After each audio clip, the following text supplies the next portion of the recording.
You are listening to Open Democracy.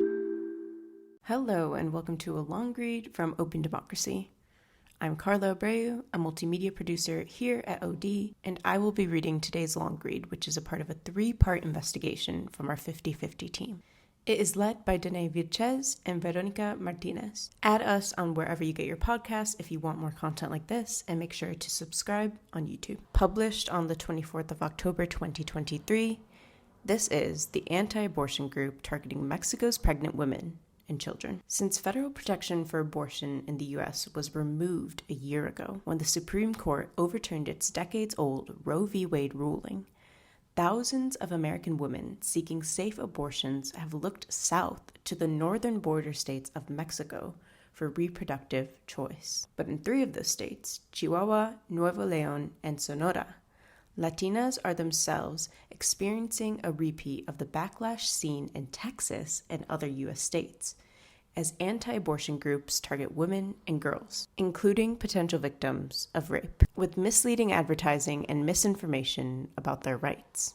A new investigation by Open Democracy and Mexican media outlet La Verdad de Juarez has found. It seems like we are in a terrible movie where women always lose, Andrea Sanchez, a reproductive rights activist based in Sonora, told Open Democracy. Several laws in our state protect women and allow abortions, but this does not always happen because the health services are inadequate and stigmatize women. Although abortion rights have improved in the past few years, Mexican women can face a difficult path to accessing abortion, depending on where they live. 12 of the country's 32 states now allow terminations on request within the first 12 weeks of pregnancy.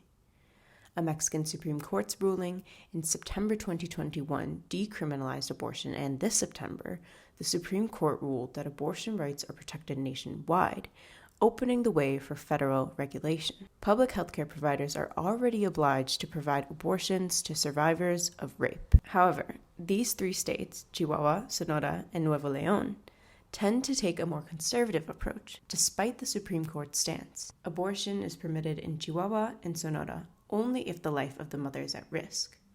Nuevo León allows other health risks to be grounds for exemption. The states also impose time limits, usually 12 to 13 weeks gestation. We also found that effective access to abortion is marred by red tape, medical staff who declare themselves conscientious objectors, and other barriers imposed by local authorities. Anti-abortion organizations, some masquerading as pro-choice support groups, also play a significant role in limiting reproductive choice and misinforming women and girls about the options available to them. Mexican organization VIFAC, Vida y Familia AC, founded in 1985, runs a network of 37 centers across Mexico, as well as one in Brownsville, Texas, on the U.S.-Mexico border. Like other anti-abortion outfits working in Mexican border areas, this well-funded Catholic group advertises an array of services: accommodation for pregnant women and girls in residential shelters, nutritional, medical, and psychological care, job training workshops, school classes, and legal advice during adoption. Several testimonies collected by Open Democracy and La Verdad de Juarez revealed that VIFAC and other anti-abortion groups in the region portray themselves online as pro-choice support groups or abortion facilitators, with messages such as, "Enjoy your freedom and bodily autonomy," or "Remember that you decide on your body." VIFAC claims to provide vulnerable women with unwanted pregnancies with alternatives for their development and that of their child. According to its 2022 report, it provided financial assistance to 1,316 pregnant women and gave information to 18,128 women via its hotlines and social media platforms. But sources familiar with the group's activities describe pregnant people, including minors and suspected survivors of sexual abuse, being misinformed and coerced into continuing their pregnancies. The group has also been accused of offering false or irregular promises of adoption. VIFAC has close ties with municipal and state governments in the 3 border states mentioned above, according to information obtained by our investigation. For example, the Federal Family and Child Welfare System, known as DIF, in Sonora, confirmed its connection with VIFAC and said it had given the group 120,000 Mexican pesos, about 5,700 pounds, for social projects in 2022. The state prosecutor's office said it offered VIFAC as a counseling provider to pregnant women who had reported being raped, and that had referred 2 women to VIFAC since 2016. In Nuevo León, The prosecutor's office admitted sending at least 2 women to VFAC in 2023, while the state's Human Rights Commission had an agreement with the organization that saw the groups refer women to each other and work together on courses and workshops. DIF authorities in Nuevo León denied having information. Activists and medical professionals who spoke to us say these connections raise concerns, particularly given the legal mandate of the Human Rights Commission and DIF to protect minors who have suffered sexual violence and to uphold federal abortion laws.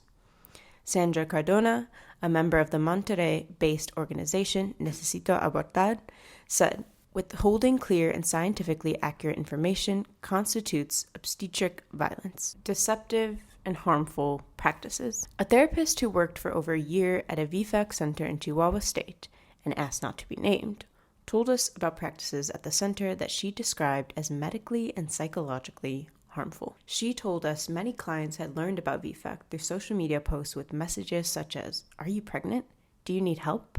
Call." Several wanted to know about how to terminate their pregnancies, she said, but VFAC had not given them accurate or timely information, which meant that by the time she met them, they were all past the 13-week time limit for legal abortions. All day, VFAC staff were doing was re-victimizing them and even kind of punishing them, she said, as if they had to feel ashamed or bad for having done something wrong, getting pregnant. The therapist said that when she believed or learned that her clients were victims of sexual violence, she would ask VFAC staff to refer them to urgent primary care where they could get specialized assistance or an abortion.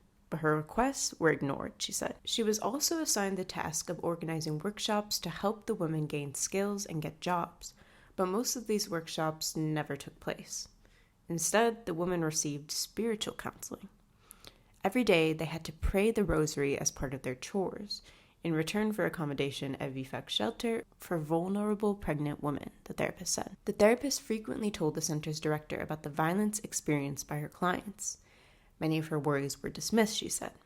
She also struggled to educate the women about domestic and gender violence, while they were being lectured by other staff members on purity culture and virginity, as well as the omission of key information about their legal rights.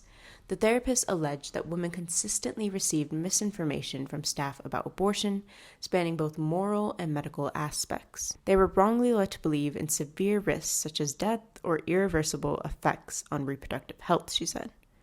The therapist also said VFAC framed motherhood as a sacred duty and abortion as equivalent to taking a life. She was instructed by VFAC to push clients to consider adoption rather than interrupting their pregnancies, even for teenagers under the age of consent, which varies from state to state. The therapist gave the example of an 11-year-old girl who lived with her mother and stepfather in a poor neighborhood in Ciudad Juarez, the largest city in Chihuahua, which lies opposite El Paso in Texas. She was described in VFAC's internal records as getting pregnant after having sex with her boyfriend and as willing to give birth. But in the therapist's eyes, the girl had been raped, a view supported by the law in which 11-year-olds are below the age of consent. An 11-year-old girl cannot fully understand and consciously say that she wants to become pregnant, she explained. Reluctant to endorse VFAC's practices, the therapist left her job. She said she had not understood VFAC's position on abortion before taking the role, believing it simply to have been an organization helping women in difficult situations. VFAC in Chihuahua. VFAC's Casa Hogar shelter in Ciudad Juarez appears to offer a warm welcome. At the entrance is a poster of a pregnant woman holding her belly alongside the message, "Let's celebrate life." Statues and portraits of the Virgin of Guadalupe appear in the kitchen, living room, and bedrooms. A bedroom wall dedicated to new mothers and their newborns is adorned with a painting that reads, "The Incarnation is a beautiful story of divine love in Mary's womb."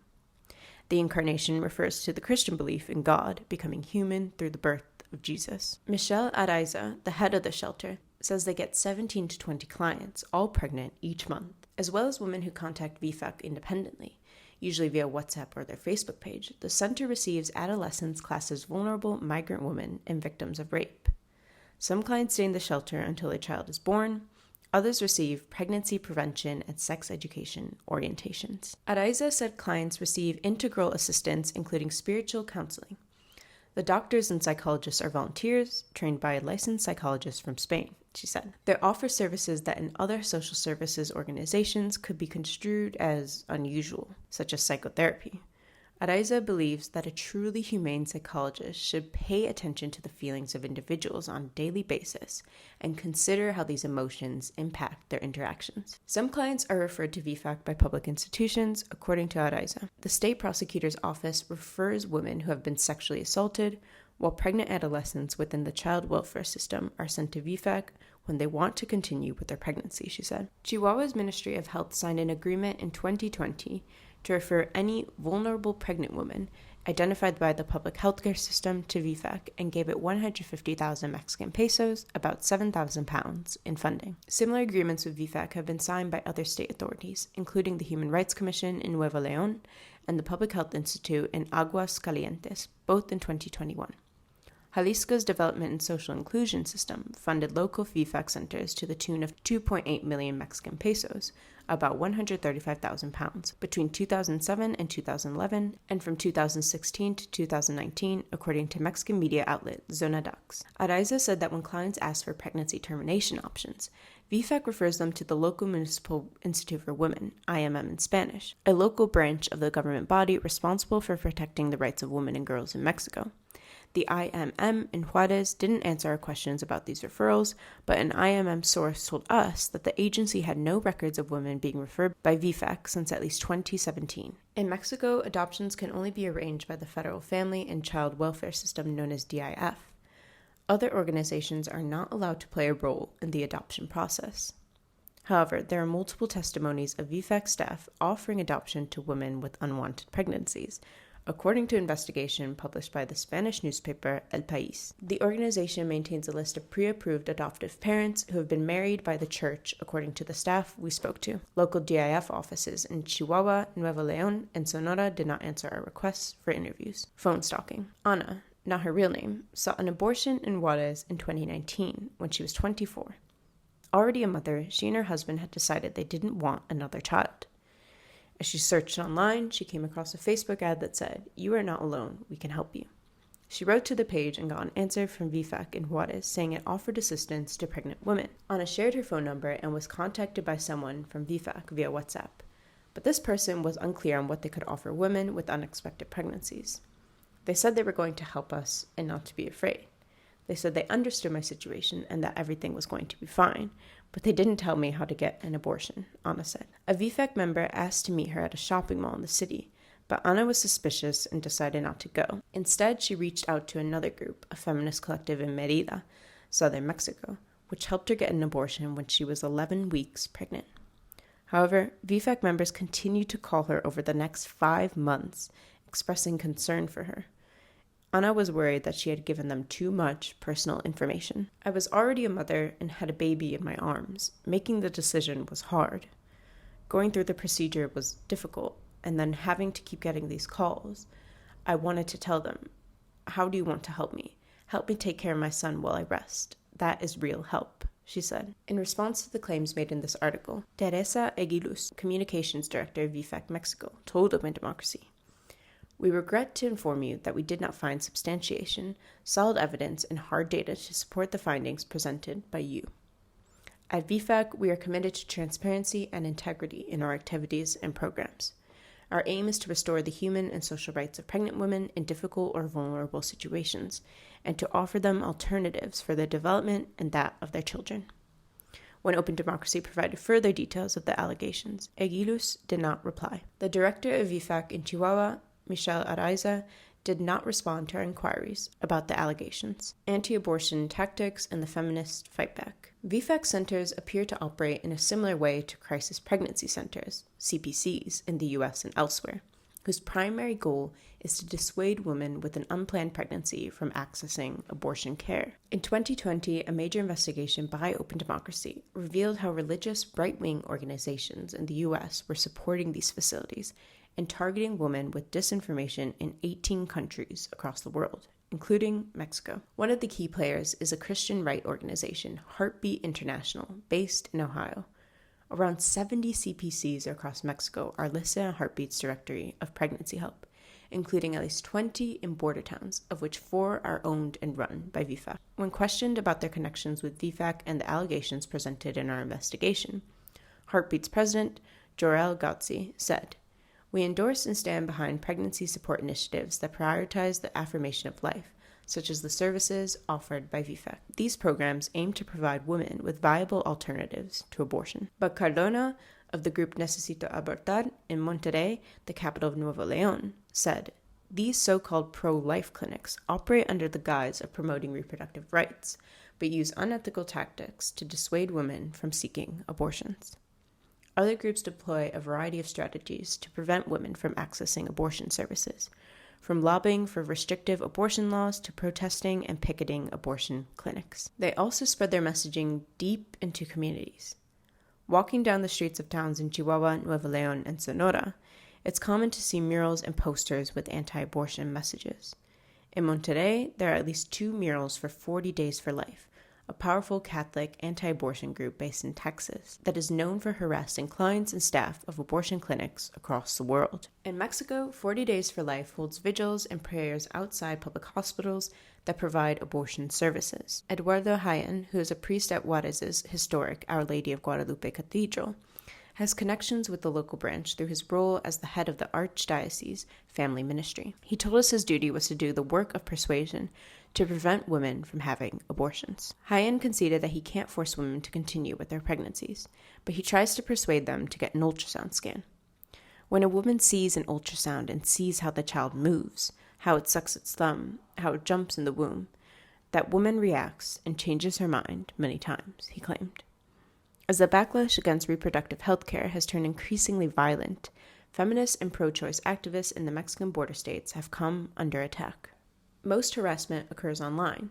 Tokia Casimiro, a member of a group that helps people access medical abortions in the city Hermosillo in Sonora, told openDemocracy that the group's Facebook page was cloned in 2019 and used to spread disinformation. They used our photos and paid for advertisements to reach more people. In those posters, they said we call people to burn and destroy things, so we know that the intention is to discredit our movement, Casimiro said. In 2020, Vanessa Jimenez and other members of an abortion rights group, Necesito Abortar, in Monterrey, were accused by a state deputy of provoking the crime of abortion. The allegation triggered a criminal investigation that lasted several months, but the case was eventually closed, said Jimenez. Despite the mounting obstacles and dangers they face, activists are undeterred. Andrea Sanchez from Aborto Seguro Sonora, which helps women access the pills for medical abortions, said, "We have supported many of these women after their traumatic experiences with these ultra-right-wing groups, with truthful information so they can overcome their trauma. The fact that we are not doctors or nurses or health professionals does not mean that we are not qualified to help or accompany them. We have supported thousands of women throughout Latin America, and we will continue to do so." That takes us to the end of this long read from part 1 of an investigation into abortion rights in Mexico. Add us wherever you get your podcasts to listen to parts 2 and 3, and subscribe on YouTube. You've been listening to a podcast supported by openDemocracy. If you liked it, please consider making a small donation to help us do more. As a small media organisation, openDemocracy relies on the backing of people like you to keep going. Go to opendemocracy.net now to support our work. And one more thing, to avoid missing out on future episodes, don't forget to subscribe to this show in your favourite podcast app.